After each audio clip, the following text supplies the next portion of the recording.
Good afternoon. A very warm welcome to everyone who is joining us today. I'm very excited because this is the first webinar of 2024 that I have co-hosted with Gillian. So a very, very warm welcome back, Gillian. We held a very successful one, I'd like to say, last year, where we focused around sort of different generations within the workplace. And I guess this is almost, I was going to say a spin-off, but probably that next step, sort of following on from that. But first of all, would love to hear where you're joining us from. So please do in the chat box, do say hello. There is a chat box there, and there's also a Q&A.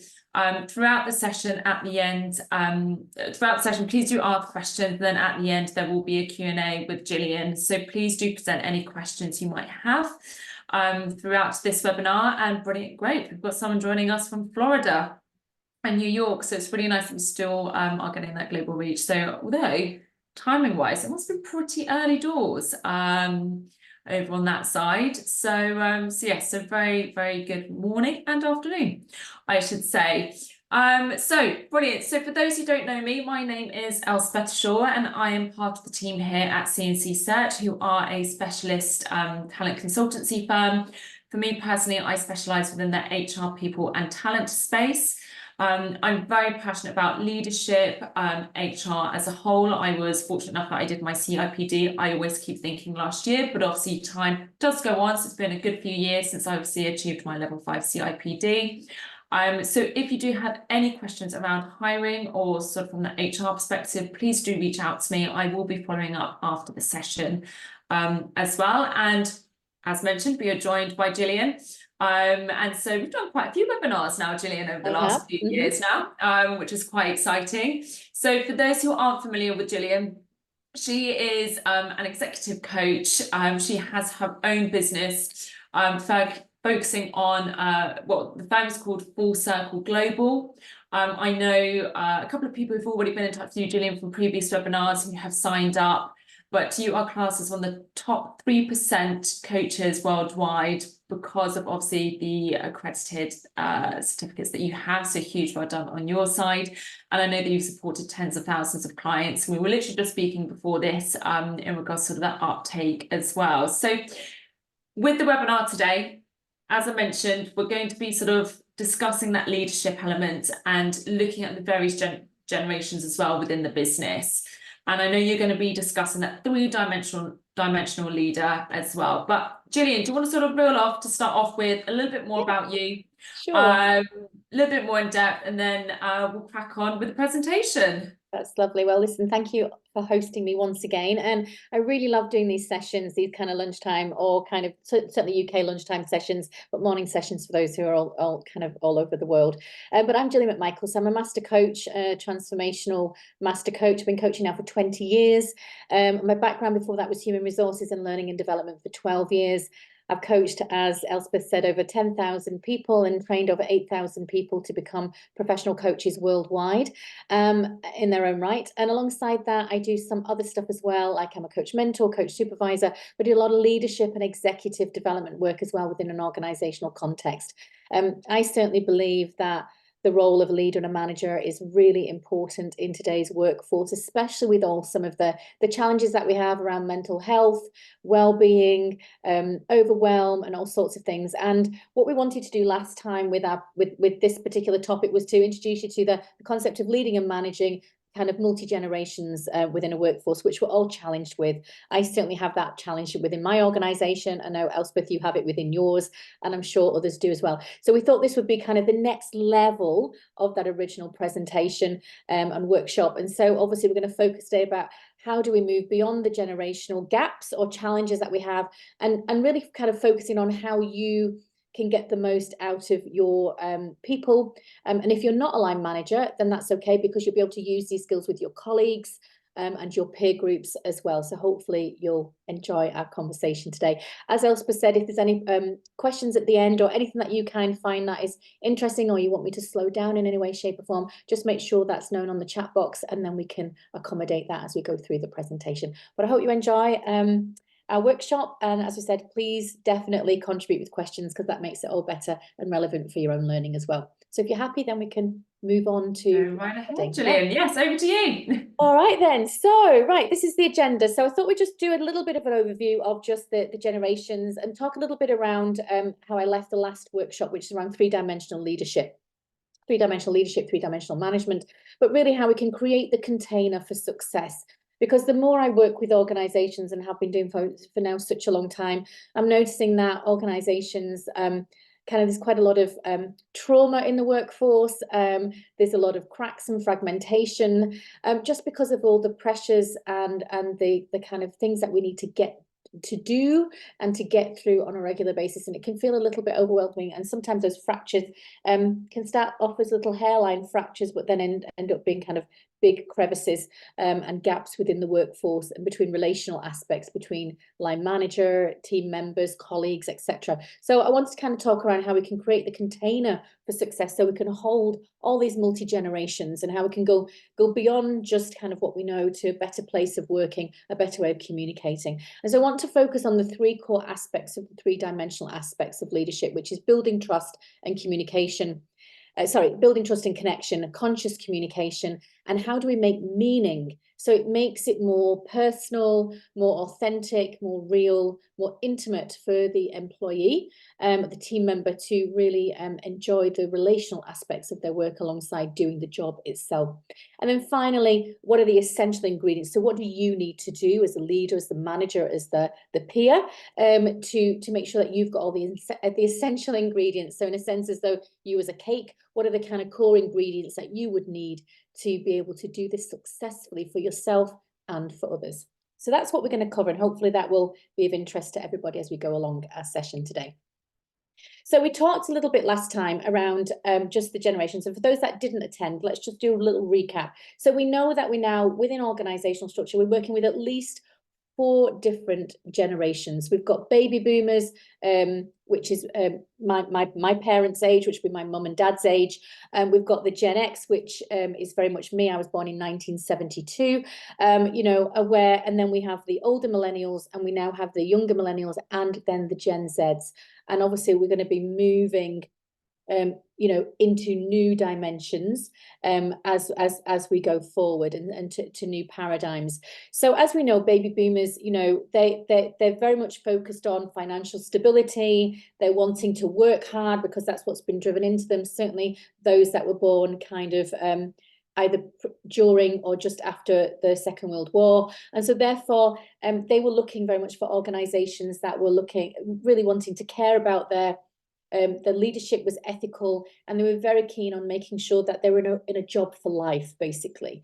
Whereas when we move to Gen X, that 1965 to 1979, we're still wanting financial stability and security, and we're still very much wanting the organization to care about us as a human being, as an employee, and we're very, very keen still on authentic leadership.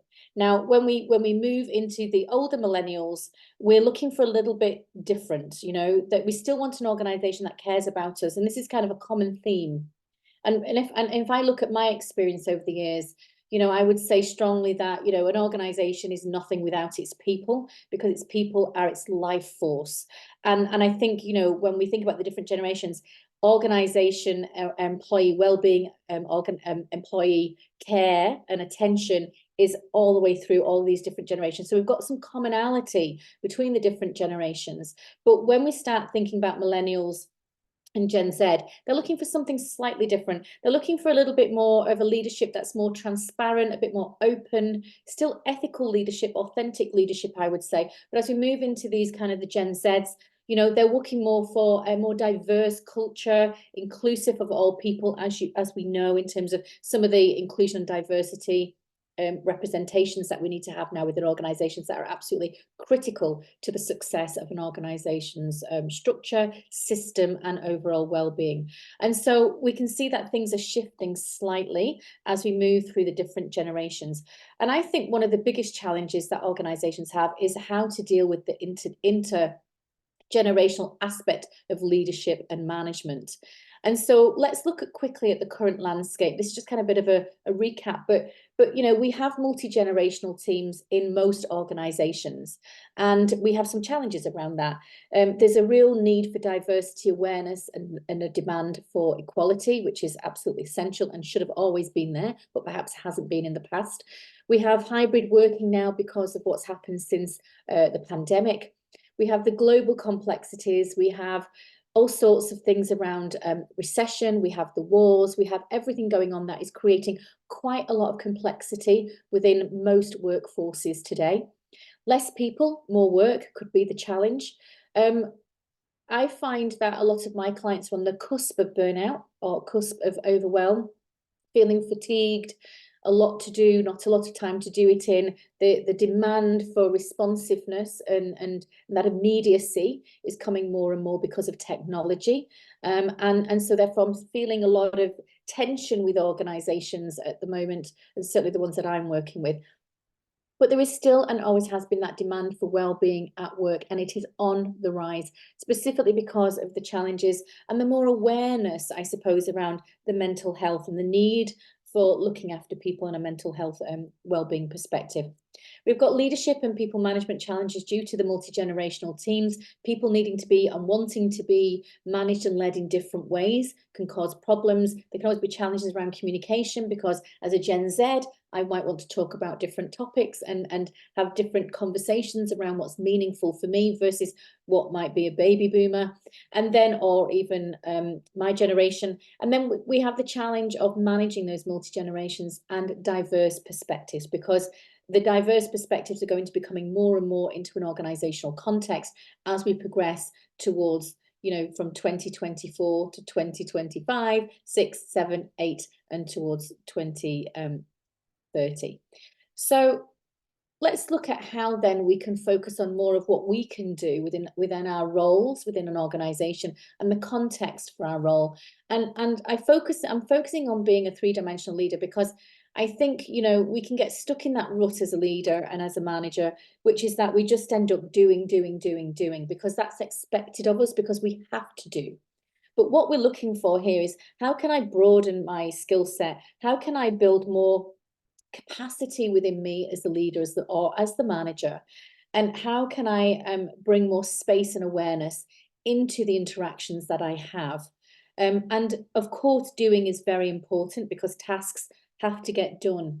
But sometimes it's how we do the things that we do makes us stand out as a better leader versus maybe a not so good leader. And what we want to do is we want to help us understand, well, how can I build more? I'm going to use this word that I've come across just recently, capaciousness, which I really love the idea of capaciousness, which is capacity and spaciousness within us. So how can I bring more of myself into my leadership role? And how can I look at things from a more three-dimensional rather than one-dimensional way? Now, as we know, younger generations want to be led and managed in a different way than perhaps my generation did. And we're needing, with the newer generations, to look at what's important to them. And that's why I've included these different aspects to this three-dimensional leader. So let's move in and delve in a little bit deeper to this. So what we want to do is we want to create this safe space for our teams to work together well.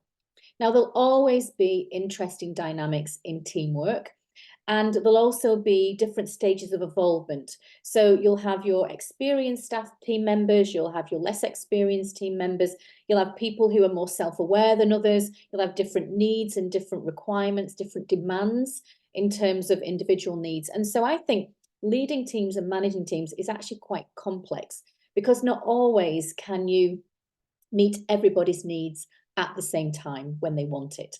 And I think when we think about becoming a three-dimensional leader, we really want to create that container. So that container for me is your system, is your team, is, if you imagine it as kind of a bowl or a cup, and that you can hold the team in a really safe space. That's what I'm talking about here as being a three-dimensional leader, where there's safety, there's security, there's stability within the team dynamic.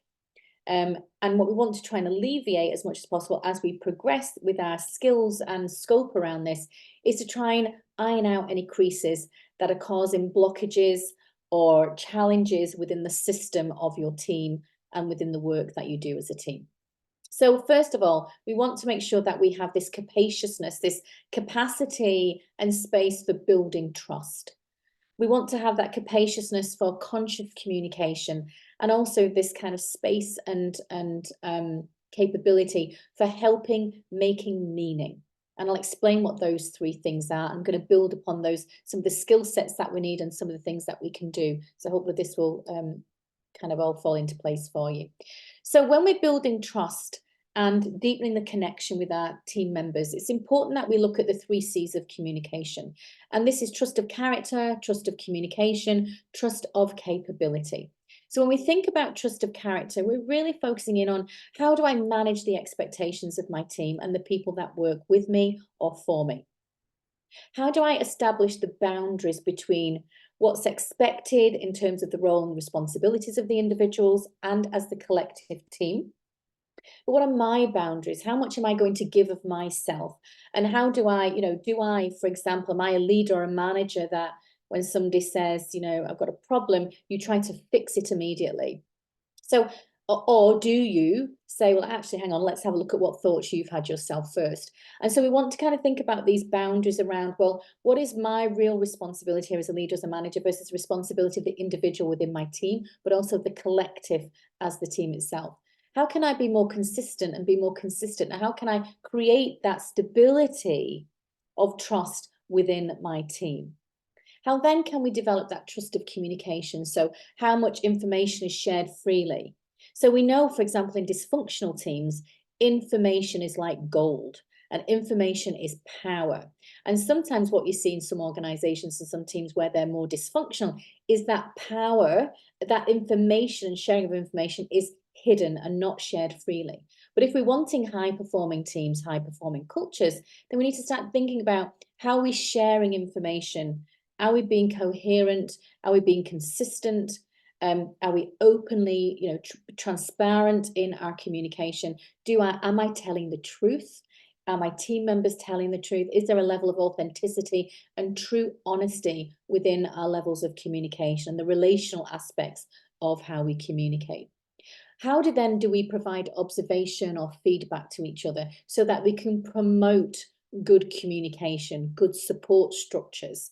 How can we maintain confidentiality when required? And how do we continue as a team to speak with good purpose? And then we boil that down to that final C, which is the trust of capability, meaning that everybody within the team has been hired for a reason. So they're there for a reason. They have a purpose within the team. It might be a small role in a very big cog, kind of small cog in a big wheel, or it might be something bigger, but everybody's part within that wheel of the organization is important. And so how do we let people know? How do we tell them and acknowledge that their strengths and their talents and their gifts of what they're bringing into the workforce is recognized, is acknowledged? How do we help and encourage more empowerment through decision-making, choice-making, action-making? And how do we continue to support our teams to learn and grow and evolve in a way that not only matches and suits the individual needs and requirements, but also meets and matches the team's requirements and the organizational requirements? And so it's about trying to balance how we build that trust and deeper connection, because when trust is there at the heart of a team, then you're in a good place. But when trust is not there, then those fractures can start to get bigger and bigger and bigger.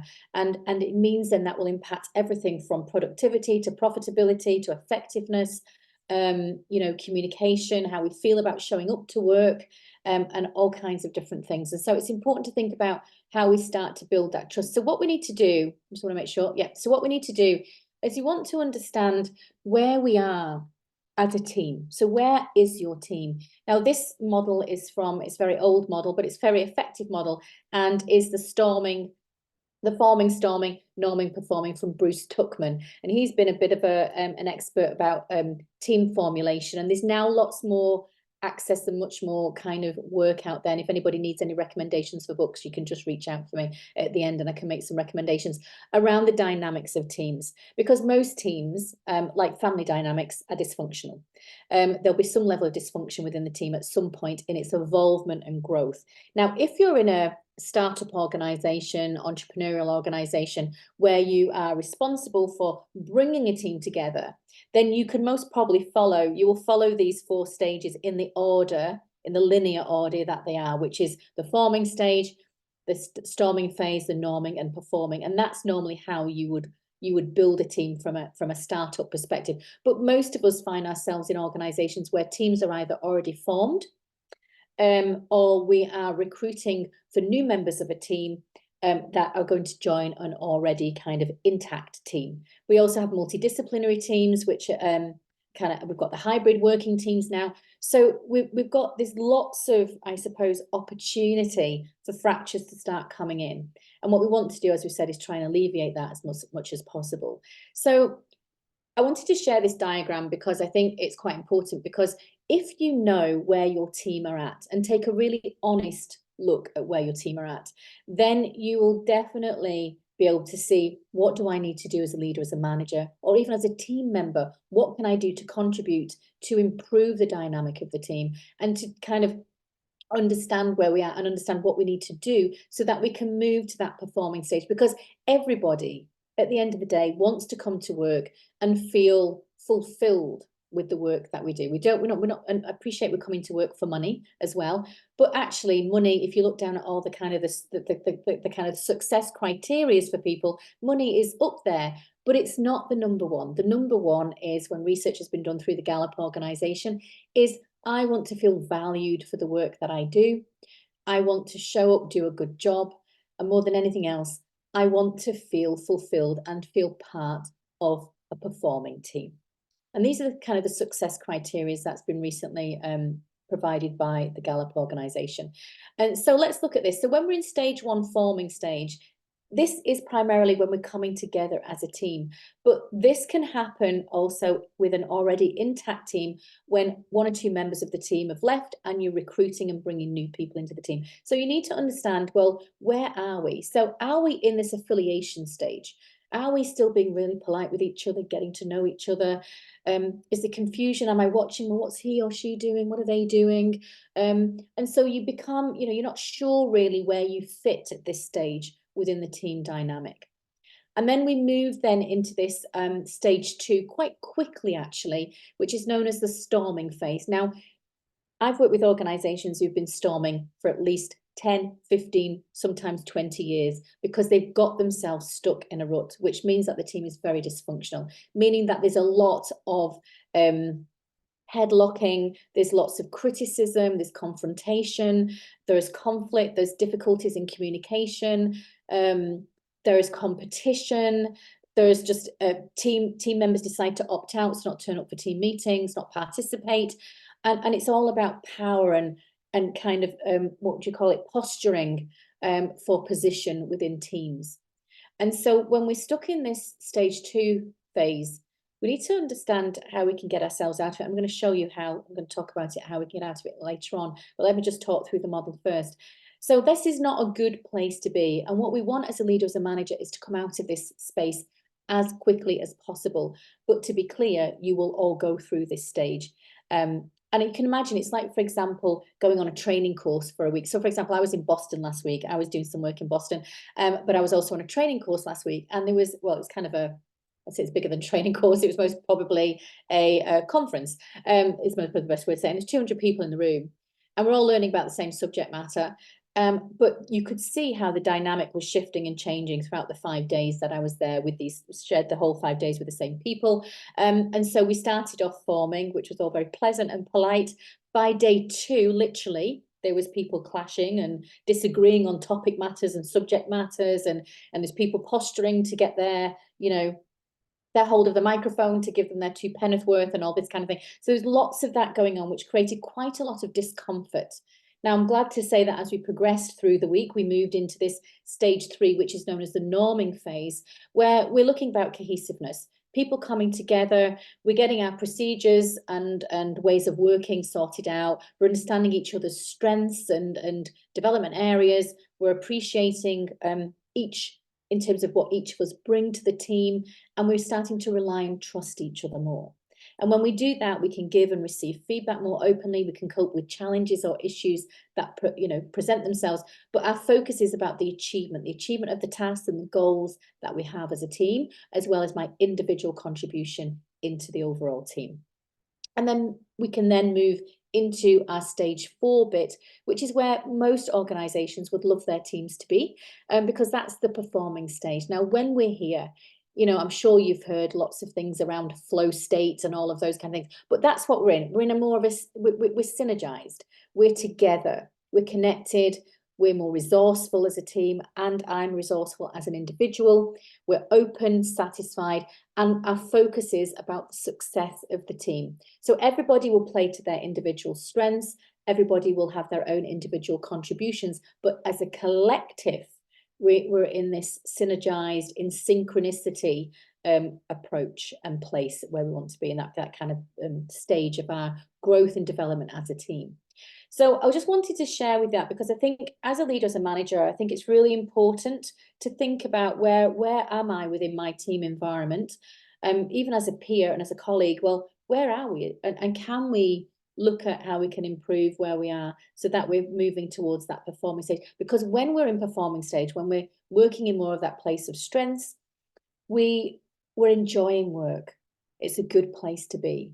There's less fracture. We're now in this more contained, safe space where all of us are working towards the same common goal.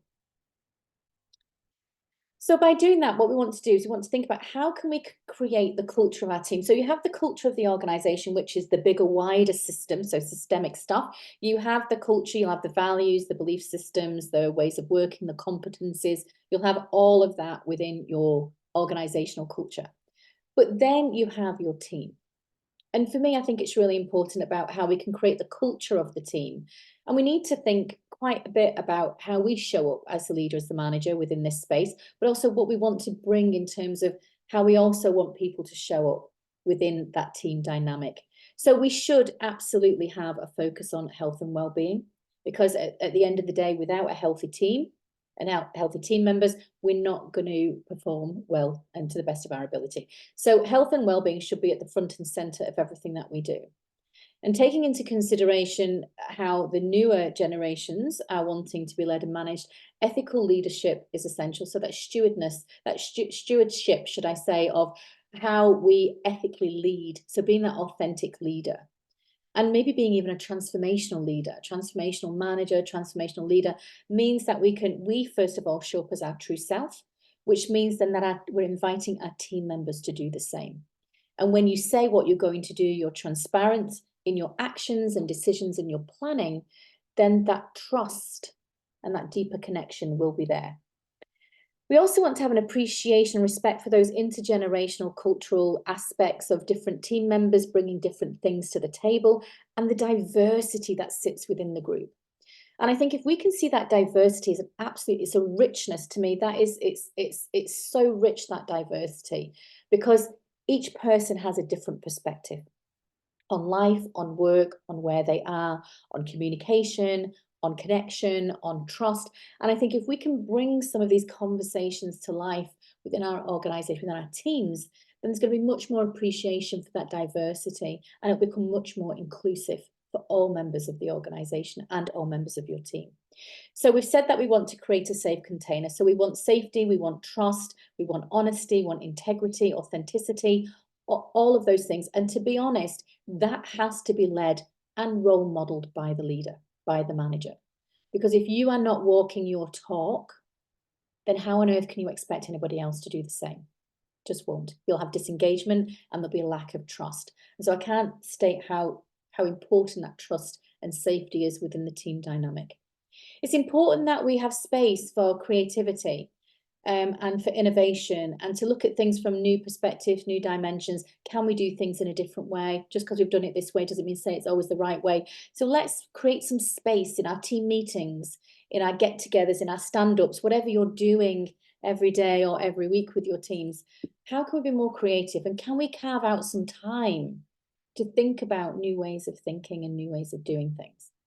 Can we provide space to be thought-provoking? So don't settle for the way it's been. Can I provide space for each of us to challenge every now and again in a safe space. And you can only do the challenge once the safe container is in place. But once that's in place, then you can thought provoke. You can provide different perspectives, as we said, and look at things from different angles and be okay with receiving and giving feedback or observations, I would call it, to your team members, to receiving even that yourself as a leader. I think the other thing as a leader of how you can do this is to show that you're courageous, that you're bold. But with that comes the compassion. And one thing I've always enjoyed working with really effective leaders is, for me, is when you see that beautiful balance between warmth and strength at the same time. So you have the lightness in the warmth, but you have the kind of sense of not authoritarian, but authority within the strength. And it's not about being authoritarian, because that's just old leadership altogether. But it's more about speaking from a place of knowing, from your truth, from your kind of, and being bold and courageous with your opinions and your thoughts. I think I might mention this on one of the other webinars that I've done for you before, but certainly, you know, when we think about adult development and Kegan's work, if anybody's familiar with Kegan's work on adult development, you know, we're sitting really with an adult population sitting mainly in two camps, or two criteria, I would say. And one of those criteria is that, you know, lots of team members, lots of leaders are still very concerned about what people think of them. And will I be liked? You know, do I want to stick my head above the parapet? Should I speak up now? Or, you know, are my team or my colleagues not going to like what I say? And so therefore we're in a socialized mindset. And when we're in this socialized mind set of adult development, it means that we're not really into the self-authoring mind, which is where we really should be as a leader. And so what we've got in organizations is this mixed level of competence and belief in oneself as a leader, as a manager. And I think if we can get comfortable within our own skin as a leader, as a manager, we can start to be bolder and more courageous. And we don't necessarily always have to go with the consensus, especially if the consensus doesn't make sense. Now, most of us will go with the consensus if we're in a socialized mindset, because in fact, 58% of the adult population sits within a socialized mind, which means that we will go with the flow of the group to keep safety and to keep ourselves kind of, you know, our head not above the parapet, so to speak, which means that we are still very, as I said, concerned with being liked, wanting to belong, wanting to be accepted from others. And that's really our biggest driver. But what we're looking for as a leader in today's society, in today's workforce, is somebody who can be more self-authoring. And that requires you to be bold and courageous and compassionate at the same time. And self-authoring mind is more transformational in its approach. A self-authoring mind leader and manager will be looking at how you can challenge the status quo, how you can be more creative and more thought-provoking in your communications, how you can provide feedback to people, how you can know that, yes, there is the role that you have to play within your organization, but yet you are still using your authentic self and having that authentic, that kind of that ethical and authentic leadership. And I know personally where I would like to be, and certainly I think that's where I am in self-authoring. There is one extra other percentage, which is only 1% of the adult population is in the self-transforming mind, in terms of Kegan's work. And that's where you'd be your guru leader, I would say, in your thought leadership. But these are just some food for thought as I'm sharing with you. But think about your own leadership style, think about your own management style, and think about, well, where am I? Am I in socialized mind? And if so, am I creating the right culture for my team? Or am I transitioning or moving, or am I firmly within the self-transforming, the self-authoring mindset, and see where you sit? So what's important in all of this when you're creating your team culture, when you're creating this three-dimensional leadership approach to leading, managing your team to get the best out of them, it's important that you agree. And it's part of what I would say would be my job as a coach. So when I coach somebody, I always have an agreement. How do you want to work today? What would you like to get from our conversations today? What do you need from me today? You know, how is this best going to work? What's going to make this a really successful conversation? Now, I would say you could absolutely incorporate all of those questions in how you have your one-to-ones and how you contract around your team meetings. But we forget, because we're too busy doing, we've got too much on our plate, that we forget to do this type of thing. I'm not saying that you don't do it, but I'm saying sometimes we can forget to do it. And it's important that we agree, how do we want to be with each other? How do we want to work today, for the week, for the year, for 10 years? How do we want to be and working together? So it's important that we have discussions around accepting and appreciating the different work approaches, how we can educate the team about the multi-generational team working, the pros and cons of all of that, and what each generation can bring. How do we establish respect? How do we focus on the big picture and make sure that each person of the team is contributing to their own personal goals, the team goals, the organizational goals, and so that there's a more meaningful recognition and appreciation of what's taking place within the teams. We want to learn from one another, fight the age biases, the stereotypes, and can we be more flexible and be aware of those diverse needs and aspirations? And then don't overlook any similarities, because if we can find common values and common belief systems in all of this, then it's a really good recipe for success. I'm not saying you're not doing any of this, it's just some food for thought, but I would say take time, provide space to understand how you want to work better together, or how you can work well together, and what's going to help me as a team member show up to give my best self today and every day that I show up for work, and versus, what could be the opposite of that. So with all of this comes this conscious, I'm just checking out, we're fine for time. With all of this comes our conscious communication, which means that, to be honest, we really want to be taking a coaching approach realistically to our conversations. We want to listen more deeply. Stephen Covey said, first, seek first to understand before seeking to be understood. And I always quote that, because when we seek first to understand, it means that we're listening. We're genuinely interested in somebody else's thoughts, somebody else's opinions. And when we listen deeply, then we can understand them more. And it also means that our team members are feeling valued and heard. There's nothing worse. And in fact, I've had this in one of my jobs when I was younger, where you really desperately wanted to contribute, but you knew that it was a waste of time contributing because nobody really was going to listen to you. So you just kind of close yourself down. And when we close ourselves down as an employee, as a team member, then we're not really contributing to the best of our ability. We end up then, it affects our performance, it affects our motivation, and usually somebody will leave on the back of that, which is certainly what I did years ago. So we want to listen deeply. We want to ask questions. So curiosity is essential. We want to seek understanding, coach, not manage. In the traditional sense of micromanagement, we want to ask, not tell.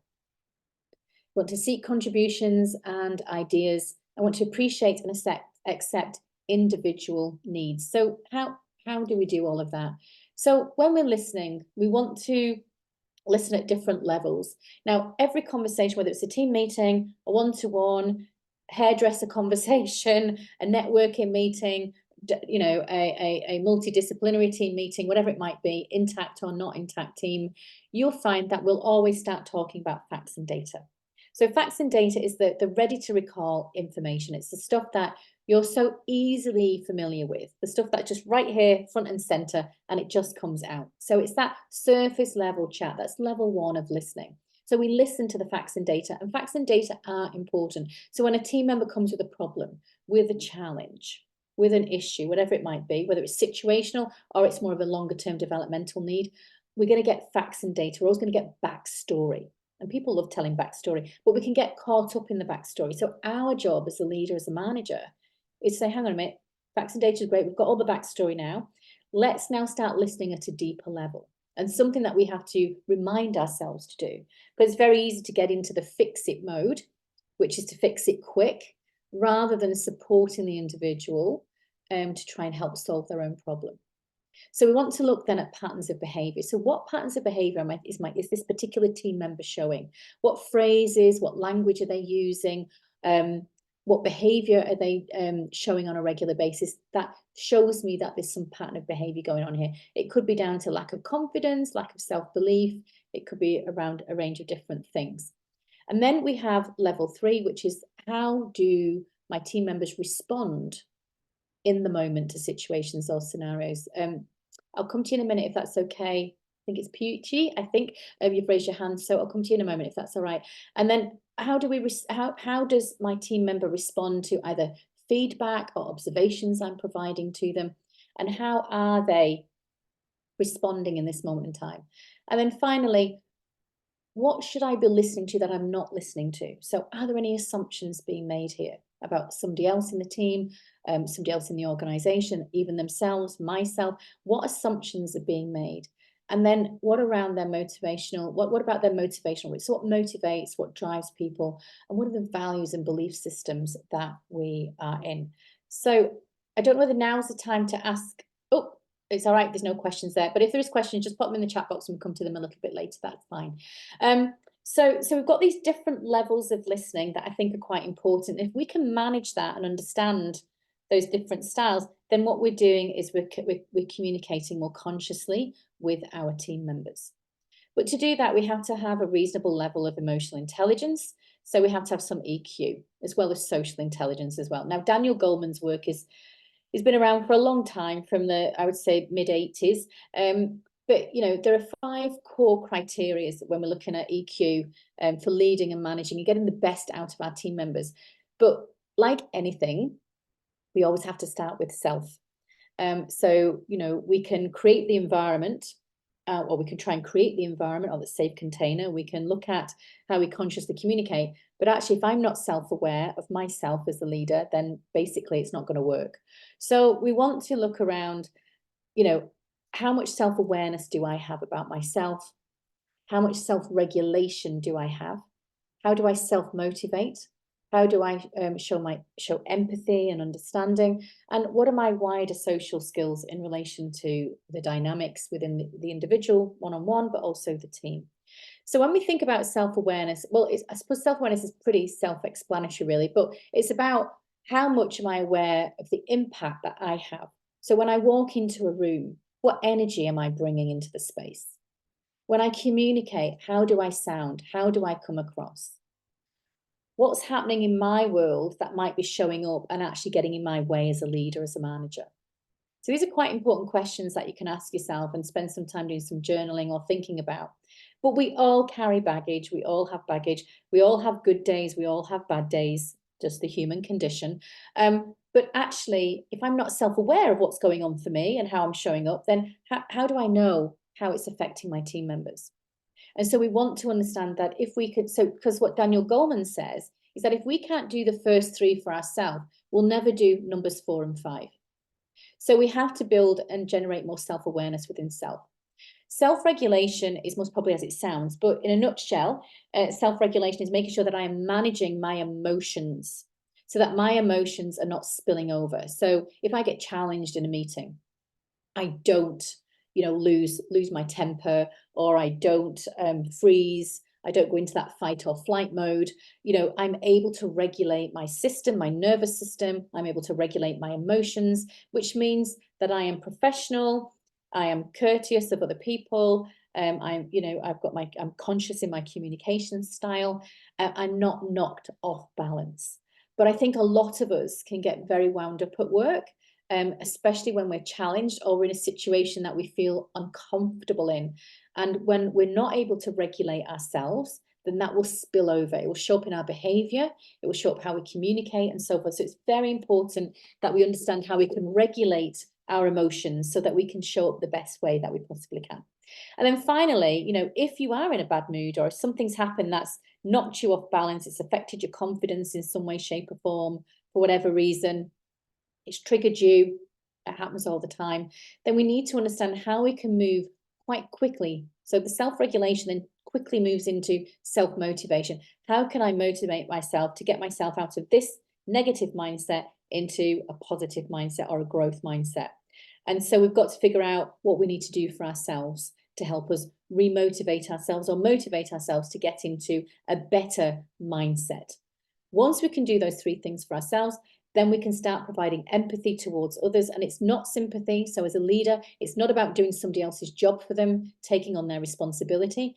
It's about acknowledging that maybe somebody is struggling or they're stretched or they've got a lot on their plate. But it is also about how can I help you help yourself? So how can I provide a safe space for you? How can I support you in helping you overcome your challenges or obstacles? And then that means then we can have the wider social skills, which is around team building, cohesiveness, like I said, conscious communication, building the container and the framework for a safe and better workplace or team environment for your team. So when we're looking at EQ, we have different things. So as we said, the self-awareness. So the self-awareness will cover your own self-awareness, the accurate self-awareness, because we always have perception versus reality. And then we have our own self-confidence, which then drops down into self-management, which is around our emotional. So it kind of, I would call this regulation, as it says here at the bottom, emotional kind of self-control, trustworthiness, conscientiousness. These are kind of some of the competencies and the behaviors that we would see sitting in some of these categories. Adaptability, achievement, drive, initiative. Then when we look then at relationship management, which is more of the empathy and that side of things, then it's about how do we develop others? How can we influence? How do we communicate? How do we manage conflict? How do we become more visionary in our leadership? How do we catalyze change and really work through those change processes? How do we build bonds, teamwork and collaboration? And then social awareness around empathy, service orientation and organizational awareness. And we'll get you the slides afterwards so you can have a look at this in a bit more detail in your own time. So these are some of the things, some of the behaviors that we're wanting to see when we are in a good regulated state of our leadership. And then finally, we want to, the third dimension is helping make meaning. So what we want to focus on in particular is helping understand what the values, the core values are of your team members. What are their beliefs and their frameworks around their beliefs? What strengths can they can bring, and what are their natural gifts and innate talents? What are they passionate about that they can drive forward and bring into the team environment? Their aspirations and the things that get them out of bed of a morning. So what really motivates them, what really makes people drive. I cannot remember. I was in corporate, in the corporate world, I would say, for coming up for about 15 years before I first, well, maybe longer actually. Yeah, 15 years I would say, but certainly I think maybe a bit longer. And I can't remember, and I don't believe that anybody asked me about what motivates me, what drives me, what am I passionate about. Now, obviously that was a long time ago because I've been doing this job as a coach for 20 years. But before that, and that was very old leadership. But I would like to believe that in your roles today, that you have the opportunity to help somebody make meaning of what's important to them. Because without making that meaning or helping provide that capaciousness, the capacity and the spaciousness to have these different conversations, then, you know, you're not going to get the best out of your teams. So when we can have a deeper conversation, then it means that what we're doing is we're coaching, not managing, meaning that we're in a partnership with our team members. And actually, in fact, I think there's been research shown from Harvard that come the next 2 to 3 years, manager will be a kind of void name of a role. And it's going to turn into more coach. And I, you know, spending a bit of time in the States in particular of late, team coach is becoming more and more prevalent in the workforce rather than team manager. So it's interesting. I think, you know, here in the UK, we might be a little bit further behind some of the curve of some of the language changes and so forth. But I think, you know, for me, when you work in partnership with you and a team member, then you can start to build a really collaborative relationship. Of course, there's going to be hierarchy still in the dynamic because you're still going to be their leader or manager, or coach, if that's what you want to call yourself, but it is much more collaborative. So meaning that meaning that the conversations that you have deepen because of it's the way that you relate to each other, and it's aimed really at encouraging your team members to enhance all aspects of their work and maybe their wider life, because who I am as a person is who I am at work. Yes, we have different responsibilities, but we are the same person at the end of the day. So what's affecting us at home will show up in work. What's affecting us at work will show up at home. So we want to be able to try to bring and enhance all aspects of the whole person that you're working with in your team. And I think the role of a manager or taking that coaching approach should not be limited just to corrective or remedial coaching for performance deficits. And I think that's very much how it's still, you know, it's used to enhance in some organizations, but it's also used in a lot of organizations to take a coaching approach when there's something wrong. And for me, I think if we're moving beyond that generational difference and really creating an equal workforce, a dynamic workforce, a dynamic team, then we want to be moving beyond the remedial and looking at enhancement. Because we all know that when we're focusing on enhancement, It doesn't feel like we're being punished in any way. It's a much more dynamic way of being. So if we can focus on enhancement rather than deficits, then it means that we're playing more to strengths, which is always good, because again, things are going to come more naturally and more easy to us.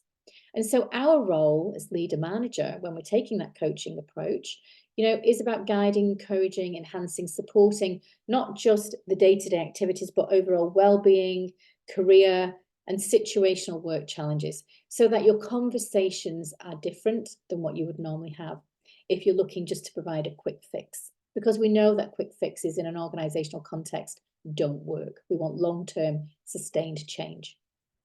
So one of the ways to do this is to stay out of the drama. So this is Stephen Cartman's drama model, drama triangle. Some of you may have seen this before. It's come from transactional analysis, which is more of a psychology-based approach to an individual, how the human condition is and what affects us as a human being.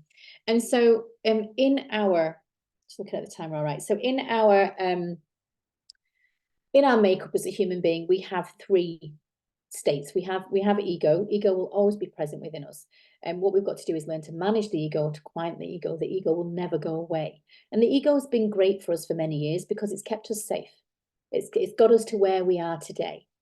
But if we're really wanting to be dynamic and really thoughtful and really leading in a new paradigm, in a way that actually is what's required for leadership today, then we need to stay out of the drama, and we need to make sure that our ego is not triggered. Easily said than done, because we're human beings. So when our ego is triggered, we tend to take on three roles. We take on the parental role, there is the child ego state role, and then there's the adult role, okay? And so what we want to be doing is, when we're taking more of that coaching approach or that three-dimensional approach to leadership, we're always in and using our adult voice, meaning we're in an adult ego state. But when we get triggered, we can get easily sucked into someone else's drama, or we can create our own, meaning that we can play these three roles. The victim, which is, I'm overwhelmed, it's not my responsibility, I can't do this, I can't cope, don't want to take responsibility for the situation, which can then easily spill out into persecutor, which is where you start blaming other people for the lack of your success. You might see colleagues, I'm not saying you're like this, but you might see colleagues. You might even see this playing out in family dynamics as well, because they're all part of system work. But persecutor can easily form very quickly from victim. And what can happen then is that we as the leader, if it's somebody else's drama that we're being sucked into, we as a leader might then start to rescue the situation or the person from the situation or the scenario that's happening. And when that happens, it means that we've been brought in and sucked into somebody else's drama. And unfortunately, the drama is a psychological game. And it's a psychological game that you don't necessarily know the rules to, because it doesn't belong to you. But what can happen is you start to go around these roles very, very easily. And so if you might rescue somebody who actually most probably really doesn't want to be rescued, the victim, because the victim is already moved into persecutor. So they're already blaming somebody else, not wanting to take responsibility. And if you come in and say, well, I'll take that from you, I can help you with that, don't worry about that, and you'll soothe the individual, very easily can they go to their colleagues and say, I can't believe he or she or they have just taken my task off me. I just said I was struggling. I didn't expect them to take the responsibility away from me. And so they've shifted from victim to persecutor. And so what happens is you start then feeling like the victim, because you know that they're not happy with you, and you can go home and moan and groan about it. Your partner could tell you what to do, and before you know it, you've been sucked into somebody else's drama.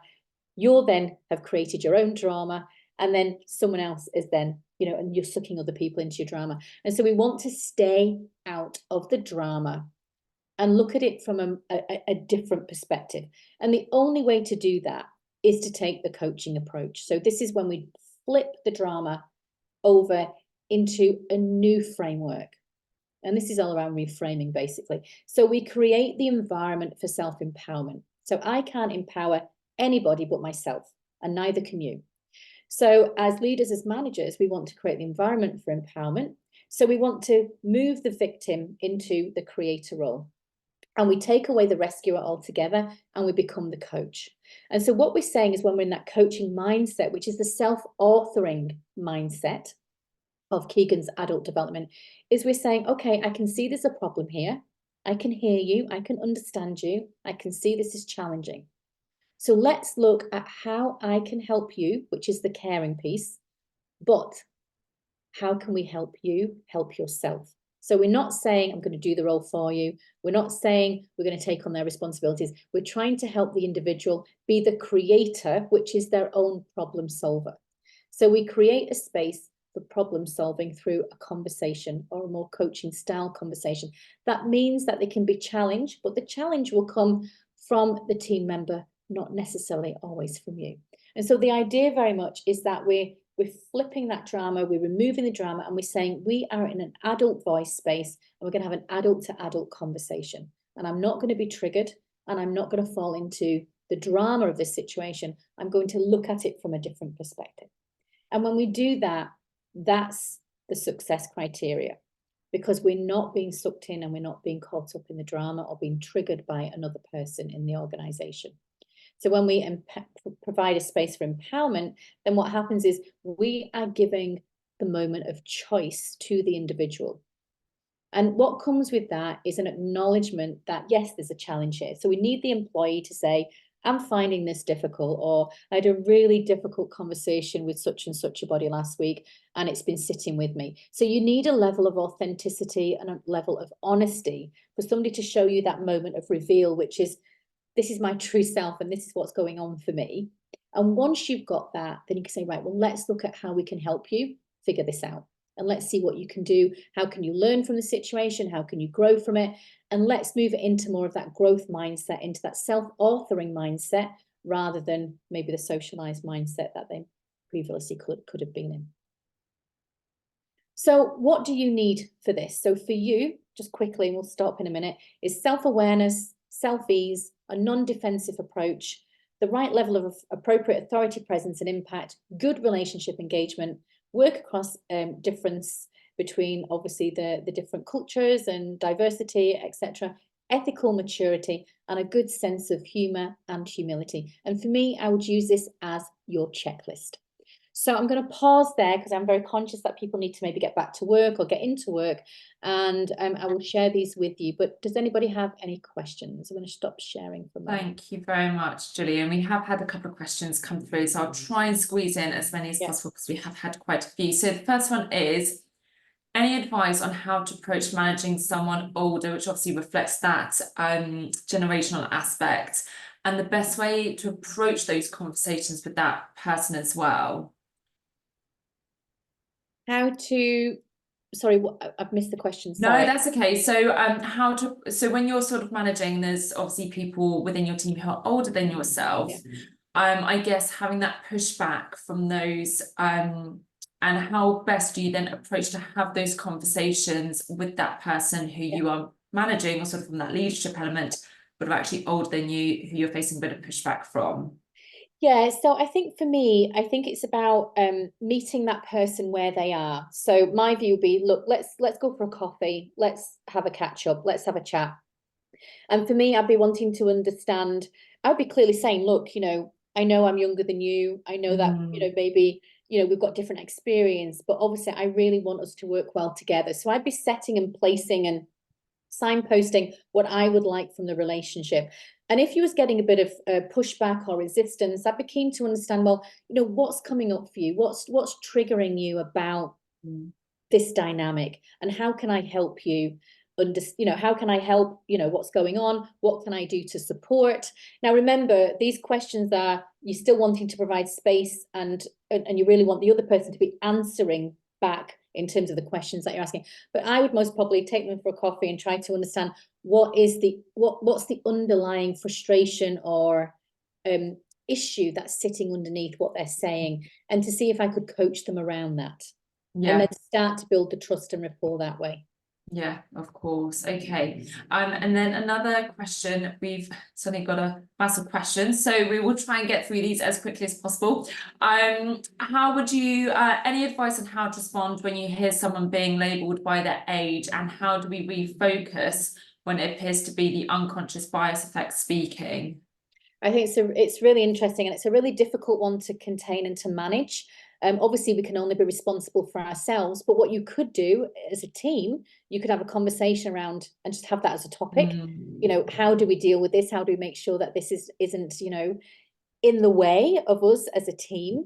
You know, you could make it a bit more light and say, you know, age is a number and it's not that important. But actually, the problem is if people are talking about age and it is becoming an issue for people, then it can be quite challenging. So I think we don't undermine it, we don't undervalue it. And I think we get it on the table for a conversation and ask the group and ask the team, how do we want to deal with this? How do we make sure that we're being more conscious of how we communicate with each other so that our biases don't come in? Yeah, definitely.